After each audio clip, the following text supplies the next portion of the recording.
Video کے نیچے subscribe کے بٹن پہ کلک کریں، بیل کے آئیکن پہ کلک کیجئے تاکہ ہر نئی ویڈیو کی نوٹیفیکیشن آپ کو مل جائے۔ الحمد للہ رب العالمین، اشہد ان لا الہ الا اللہ وحدہ لا شریک لہ، واشہد ان سیدنا ومولانا محمدا عبدہ ورسولہ، صلی اللہ تبارک وتعالی علیہ وعلی آلہ وأصحابہ وذریاتہ اجمعین۔ اما بعد فقد قال رسول اللہ صلی اللہ تعالی علیہ وسلم: الدنیا كلها متاع، وخير متاع الدنيا المرأة الصالحة، أو كما قال عليه الصلاة والسلام۔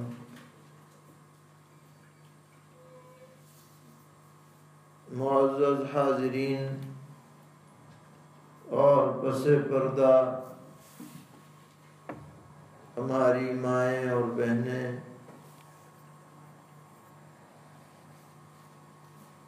اور طالبات، سب سے پہلے تو میں یہ عرض کرنا چاہوں گا کہ آپ کا یہ ادارہ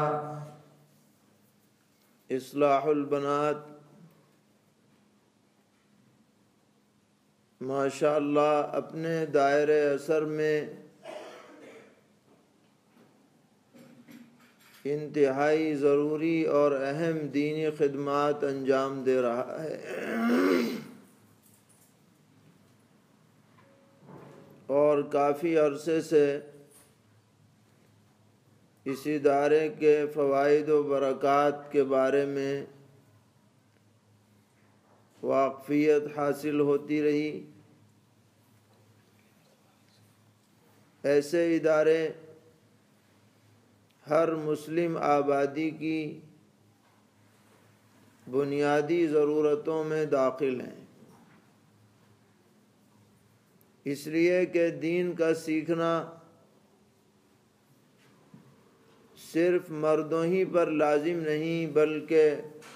خواتین پر بھی ضروری دین کا سیکھنا لازم اور فرض ہے۔ اللہ تعالیٰ نے اس دنیا کو آباد رکھنے کے لیے انسانوں کی دو صنفیں بنائی ہیں، اور جو حقوق و فرائض عائد کیے ہیں ان کا تعلق دونوں صنفوں سے ہے۔ اس لیے اگر ضروری دینی معلومات ہمیں حاصل نہیں ہوں گی تو ہم اپنی ذمہ داریاں پوری طرح انجام نہیں دے سکتے۔ ایک زمانہ تھا جب گھروں کے اندر بچیوں کو دینی تعلیم دینے کا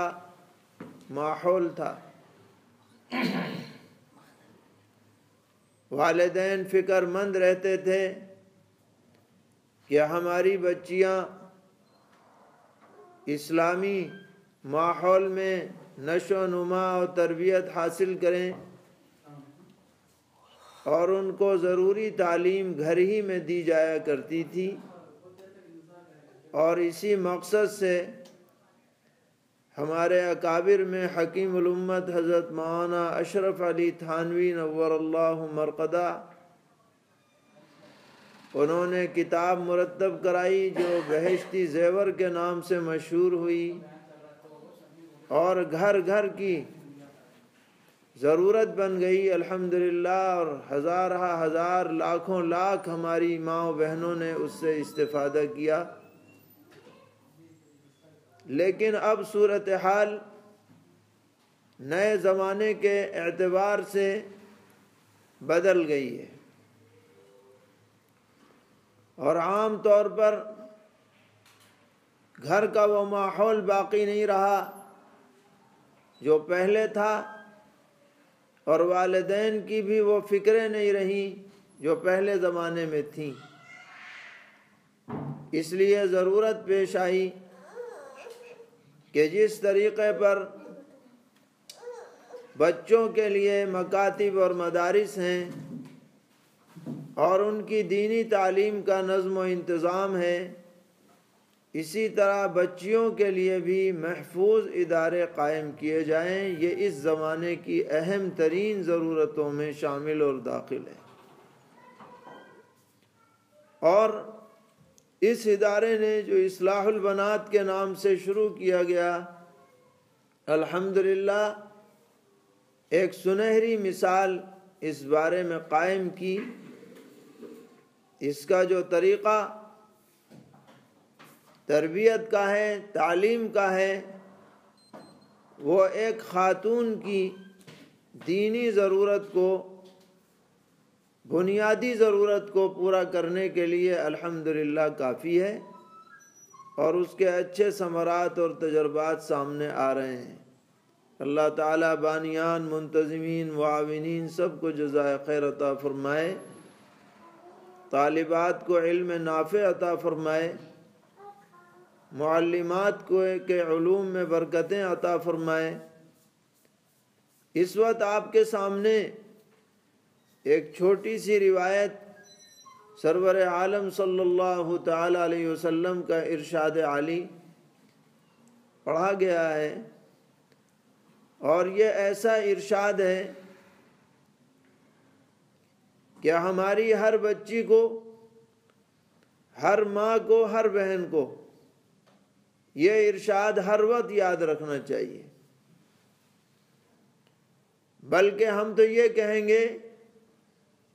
کہ اس کا اچھا سا ایک ٹکڑا بنا کر گھروں کے دیواروں پر لگا دیا جائے تاکہ بار بار اس پہ نظر پڑتی رہے۔ اس میں سرور عالم جناب رسول اللہ صلی اللہ تعالی علیہ وسلم نے امت کی خواتین کے بارے میں معیار بتلایا ہے، اور بہت ہی خوبصورت اور بہت ہی شاندار انداز میں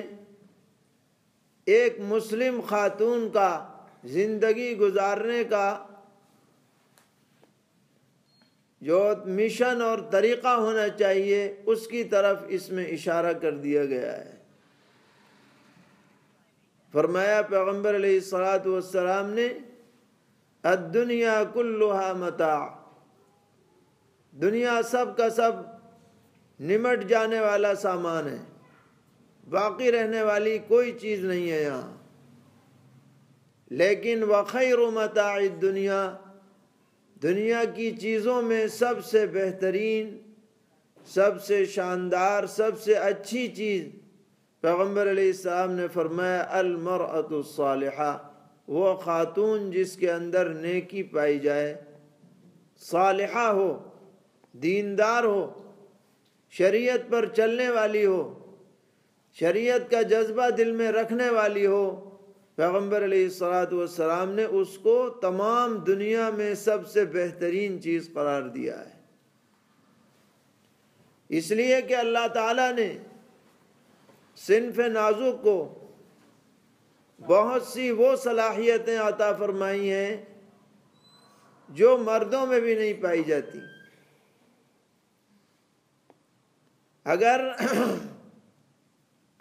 عورت کسی بات پر اسے انجام دینے پر اپنے کو پوری طرح مضبوط کر لے کہ میں یہ کام کروں گی یا میں یہ کام کرواؤں گی،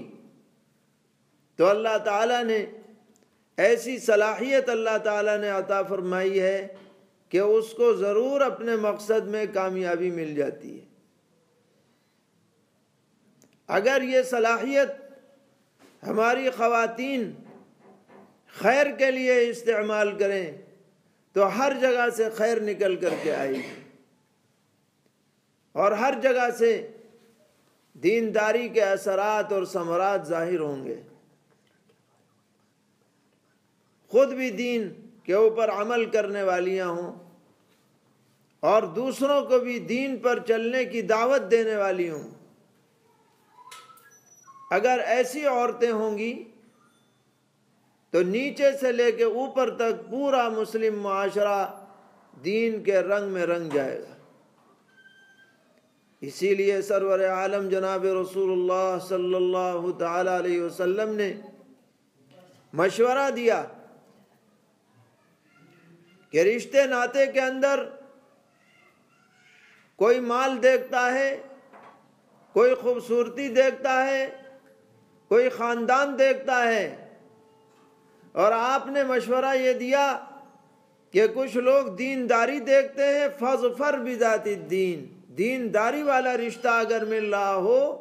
اسے ہاتھ سے جانے مت دو، اسے لپک لو، فاظفر بذات الدین۔ کیوں؟ اس لیے کہ دینداری والی عورت گھر میں بہو بن کر کے آئے گی، بیوی بن کر کے آئے گی، شریک زندگی بن کر کے آئے گی، تو اس گھر میں دین کی رونق آئے گی، اور جو اولاد اس کی گود میں پرورش پائے گی اس کے اوپر بھی دین کا رنگ چڑھا ہوا ہوگا۔ تو کہا جاتا ہے کہ بچے کا سب سے پہلا مدرسہ ماں کی گود، اور آپ علماء صالحین اولیاء اللہ کی زندگی کا مطالعہ کریں،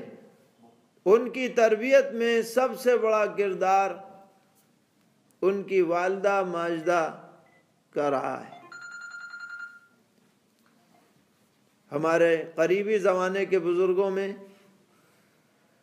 مفکر اسلام حضرت مولانا سید ابو الحسن علی میاں ندوی نور اللہ مرقدہ اپنی والدہ صاحبہ کے بارے میں بہت سی تفصیلات آپ نے لکھی، کیسے کس کس مرحلے میں کیسے تربیت کی، اور ایک جگہ یہ لکھا کہ والدہ صاحبہ نے مجھے نصیحت فرمائی تھی کہ علی اپنی دعاؤں میں یہ دعا ضرور شامل کرنا، اپنی دعاؤں میں یہ دعا ضرور شامل کرنا، اللہم اعطنی من فضلک افضل ما تعطی عبادک الصالحین، جس کا ترجمہ یہ ہے کہ اے اللہ آپ اپنے فضل و کرم سے مجھے ان چیزوں میں سب سے افضل عطا فرمائیے جس کا آپ نے اپنے نیک بندوں کو دینے کا ارادہ فرما رکھا ہے۔ یہ کون سی والدہ اپنے بچے کو یہ دعا سکھلائے گی جس کے رگ و پے کے اندر دین ہی دین بھرا ہوا ہو؟ وہی ایسی دعا تلقین کر سکتی ہے۔ حضرت فرماتے ہیں کہ میں نے بالکل گرہ سے باندھ لی یہ بات، اپنی دعاؤں کے اندر اس دعا کو شامل کیا، انتہائی جامع ترین دعا ہے اور 100% دینی جذبے سے بھری ہوئی ہے۔ اسی طرح قریبی زمانے کے بڑے داعی اللہ گزرے ہیں، حضرت مولانا محمد عمر صاحب پالن پوری رحمۃ اللہ علیہ، بہت ہی غریب خاندان کے تھے بالکل۔ ان کے والد صاحب وزیر الدین ان کا نام تھا، بمبئی میں گھوڑا گاڑی چلایا کرتے تھے۔ والدہ بالکل ان پڑھ تھیں، 6 سال کی عمر میں والدہ بیوہ ہو گئیں، والد کا انتقال۔ مولانا خود فرماتے ہیں کہ جس جھگی جھوپڑی میں ہم رہا کرتے تھے اس کے قریب میں ایک صاحبہ جن کا نام مریم بھی تھا، وہ حلقہ لگاتی تھی، اجتماع کرتی تھی۔ میری والدہ بھی وہاں جانے آنے لگی، اور ایک دن آئی اور مجھ سے لپٹ کے رو پڑی اور کہنے لگی کہ عمر تو حافظ بن جا۔ اماں میں کیسے حافظ بنوں گا، میں تو اسکول جانے لگا۔ کہ نہیں، بس تو حافظ بن جا، مجھے اپنے سر پر تاج چاہیے قیامت میں، اور تیرے حافظ بنے بغیر وہ ہو نہیں سکتا۔ مولانا فرماتے تھے کہ والدہ کی یہ تمنا بچپن میں تو پوری نہ ہوئی، لیکن تمنا ایسی خالص تھی کہ 55 سال کی عمر میں مجھے حفظ کی توفیق اللہ نے عطا فرمائی۔ کہ لوگ بچپن میں حفظ کرتے ہیں، میں نے 55 میں حفظ کیا۔ اور اس تمام غربت کے باوجود حضرت کو گجرات سے پڑھنے کے لیے یو پی بھیجا۔ ہمارے حضرت فدائے ملت رحمۃ اللہ علیہ کے ایک خلیفہ تھے، ہم نے بھی دیکھا ہے، مولانا عبدالحفیظ بلند شہری رحمۃ اللہ علیہ، انتہائی سادہ بزرگ تھے، اور وہ گھٹامن کے ایک مدرسے میں پڑھاتے تھے انتہائی غربت کے ساتھ۔ تو ان کو جب واپس آنا ہوا تو انہوں نے والدہ سے کہا کہ یہ بچہ بڑا ذہین ہے، اسے میرے پاس دے دو۔ والدہ نے کہا میرے پاس تو کچھ ہے نہیں، تو بہت مشکل سے چندہ وندہ کسی طرح جمع کر کے 50 روپے دیے تھے۔ بہرحال پڑھ کر کے آئے اور ایک مدرسے میں پڑھانے لگے۔ ہفتے ہفتے گھر جاتے تو جو پڑھا کر کے آتے اماں کو سناتے بیٹھ کے، جلالین میں یہ پڑھا کے آیا ہوں، فلاں میں یہ پڑھا کے آیا ہوں، اکیلے۔ والدہ کا دل خوش ہوتا اور یوں کہتی کہ عمر آج تو مجھے اکیلے سنا رہا ہے، اللہ کرے وہ دن آئے کہ ساری دنیا میں تیری آواز پہنچے۔ تو کہا کرتے تھے کہ والدہ کی دعا کی برکت ہے کہ اللہ نے مجھے ایسی ایسی جگہ دنیا میں پہنچایا جہاں کوئی تصور بھی نہیں کر سکتا۔ تو والدہ کا بڑا کردار ہے، خواتین کا بڑا کردار ہے امت کو امت بنانے میں، امت کو ٹھیک کرنے میں، امت کے مزاج کو صحیح رخ دینے میں خواتین کا بڑا کردار رہا ہے۔ ہمیں اپنا بچپن یاد ہے، والدہ صاحبہ اکثر ہم بھائی بہنوں کو بٹھا کر شاہنامہ اسلام سنایا کرتی تھی۔ خوب غزوہ بدر کے واقعات، احد کے واقعات بڑے شان سے اس میں، ایسی منظر کشی تو کسی بھی کتاب میں نہیں ملے گی جیسی شاہنامہ اسلام میں۔ عجیب و غریب کتاب، ایک زمانہ تھا کہ وہ گھر گھر پڑھی جاتی تھی، اور بچے سن سن کر کے ان کے اندر جوش و جذبہ ایمانی پیدا ہوتا تھا۔ اور یہ جتنے واقعات ہیں انبیاء علیہ السلام کے، حضرت ابراہیم علیہ السلام کو آگ میں ڈالنے کا واقعہ، حضرت یوسف علیہ السلام کنویں میں ڈالنے کا واقعہ، اور حضرت موسیٰ علیہ السلام کا مقابلے کا واقعہ، یہ سب ہمارے والدہ کے زبان سے سنے میں آج تک ازبر ہیں الحمدللہ۔ تو اللہ تعالیٰ نے بڑی زبردست صلاحیت خواتین کو عطا کی، اس صلاحیت کا صحیح استعمال ہو، اور یہ فکر اور جذبہ پیدا کرنے میں ایسے اداروں کا بڑا دخل ہے۔ یہ صرف تعلیم کے ادارے نہیں ہیں، یہ تربیت، مزاج سازی، ذہن سازی کے ادارے ہیں۔ اگر ہماری طالبات یہاں کے اوقات کو انتہائی غنیمت سمجھتے ہوئے کارآمد بنانے کی کوشش کریں گی اور اپنے دل میں صحیح جذبہ پیدا کریں گی تو انشاءاللہ وہ ہر گھر کے لیے ایک روشنی کا چراغ بن جائیں گی اور معاشرے کی اصلاح کا ذریعہ بن جائیں گی۔ اللہ تعالی ہم سب کو توفیق عطا فرمائے، ہماری بچیوں کو ماں بہنوں کو صحیح رخ پر زندگی گزارنے کی توفیق سے نوازیں اور اس ادارے کو بھی مزید ترقیات سے مالا مال فرمائیں۔ وآخر دعوانا ان الحمد للہ رب العالمین۔ اللہم لک الحمد ولک الشکر لا نحصی ثناء علیک انت کما اثنیت علی نفسک فللہ الحمد رب السماوات ورب الارض رب العالمین وله الكبرياء في السماوات والأرض وهو العزيز الحكيم۔ اللهم صل وسلم وبارك وترحم وتحنن على سيدنا وحبيبنا وشفيعنا ومولانا محمد وعلى آل سيدنا وحبيبنا وشفيعنا ومولانا محمد كما صليت وسلمت وباركت وترحمت وتحننت على سيدنا إبراهيم وعلى آل سيدنا إبراهيم إنك حميد مجيد۔ الہ العالمین ہم سب کے گناہوں کو معاف فرما، غلطیوں سے درگزر فرما، کوتاہیوں سے صرف نظر فرما۔ اس مدرسے کو ہر طرح کی ترقیات سے مالا مال فرما، شرور و فتن سے حفاظت فرما، ضروریات کا غیب سے تکفل فرما، اس کے فیض کو عام اور تام فرما، اور جہاں جہاں بھی اس طرح کے دینی ادارے قائم ہیں ان سب کی حفاظت فرما، ہر قسم کے شرور اور فتن سے محفوظ فرما۔ الہ العالمین محض اپنے فضل و کرم سے ہماری نسلوں میں دین و ایمان کی بقا کے فیصلے فرما، زمانے کی تمام مسموم فضاؤں سے ان کی حفاظت فرما، مسموم ذہنیت سے حفاظت فرما، دین اور ایمان کی قدر اور عظمت ہمارے دلوں میں راسخ فرما، اسی پر زندگی اسی پر موت عطا فرما۔ الہ العالمین جو کچھ بھی خیر کی باتیں پیارے آقا صلی اللہ تعالیٰ علیہ وسلم نے آپ سے مانگی ہیں وہ سب ہمیں بھی عطا فرما، اور جن شرور سے پناہ چاہیے ان سب سے ہمیں بھی پناہ نصیب فرما۔ وصلی اللہ تعالیٰ علی خیر خلقہ محمد۔